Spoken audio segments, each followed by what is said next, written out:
Budget इजलास का आज दूसरा दिन है। मरकजी वजीर खजाना निर्मला सीतारमण आज सुबह 11 बजे आम बजट पेश करेंगी।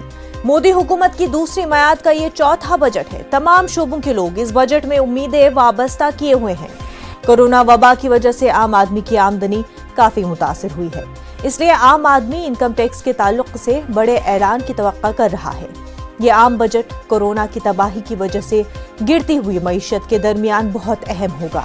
इससे पहले पीर को वजीर खजाना निर्मला सीतारमण ने इक़्तिसादी सर्वे पेश किया था। इक़्तिसादी सर्वे में आइंदा माली साल में शर्राह नमो 8 से 8.5% रहने का इम्कान जाहिर किया गया है।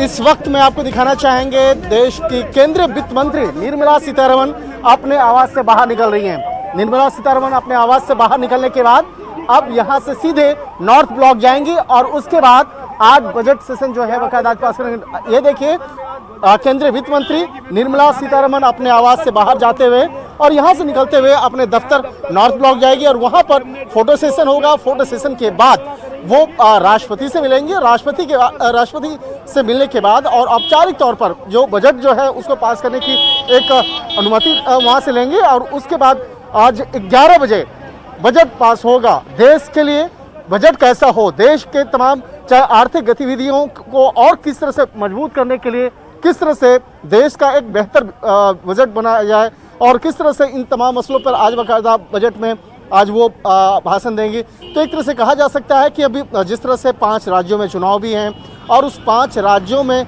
को भी ध्यान में रखते हुए तमाम जो लोगों की जो आशा है वो इस बात पर है कि इस बार देश का बजट कैसा होगा। हालांकि पिछले बार की अगर बात करें तो पिछले बार तकरीबन 2 से ढाई घंटा तक लगातार वो बजट सेशन के दौरान निर्मला सीतारमण बोलते रही थी और इस बार बजट के दौरान क्या क्या देशवासियों के लिए, देश के आर्थिक विकास के लिए वो मसौदे पेश करेंगे और अपने बजट सेशन के दौरान उन तमाम बातों को रखेंगी।